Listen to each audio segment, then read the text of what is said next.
Monsieur Poyot. Monsieur le Président, mes chers collègues, moi j'avais deux questions précises sur ce dossier qui est effectivement très complexe et très lourd, ça je vous l'accorde.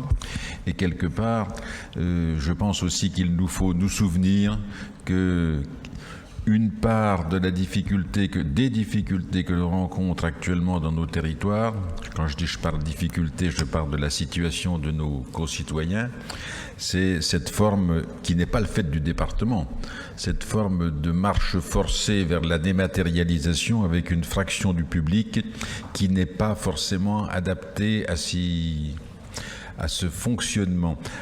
J'ai deux questions et je ne suis pas sûr d'avoir compris ce qui a été dit sur l'achèvement de la desserte.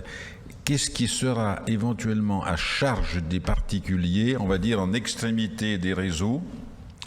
Ça, c'est sur la partie fibre. La deuxième question, elle concerne, ça a été un peu évoqué, le téléphone mobile figure dans le rapport une annexe 5 avec les zones blanches. Donc la question, c'était quel est l'espoir et le calendrier éventuellement possible pour ces secteurs-là. Merci. Bon, monsieur le rapporteur, si vous voulez vous y coller.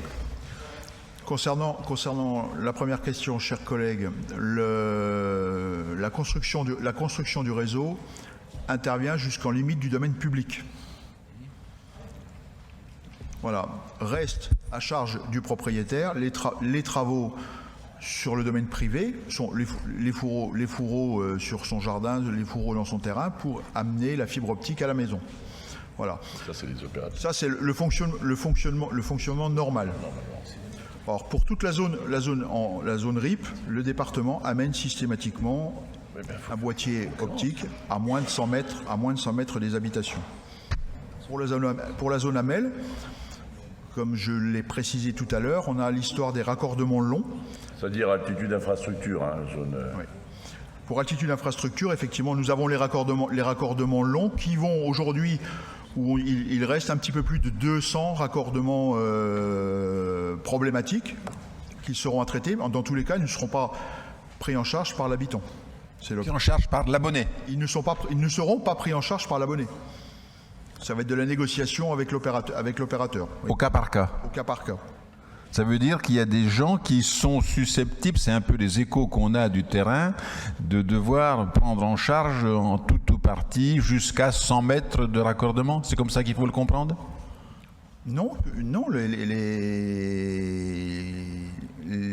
les habitants prennent en charge les travaux sur le domaine privé uniquement. Alors la question de la distance des 100 mètres que vous avez évoquée?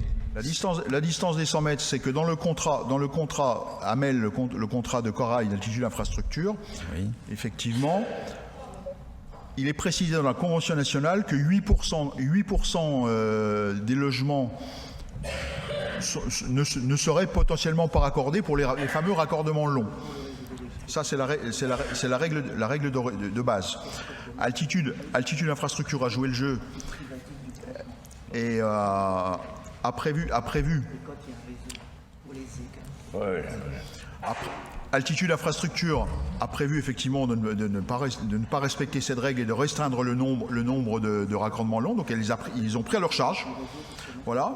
Sur les 1400 altitude infrastructure, on a pris un peu plus de 1100 à sa charge. Il en reste 253, 257 effectivement à traiter, mais qui seront traités par la puissance, par l'opérateur d'infrastructure.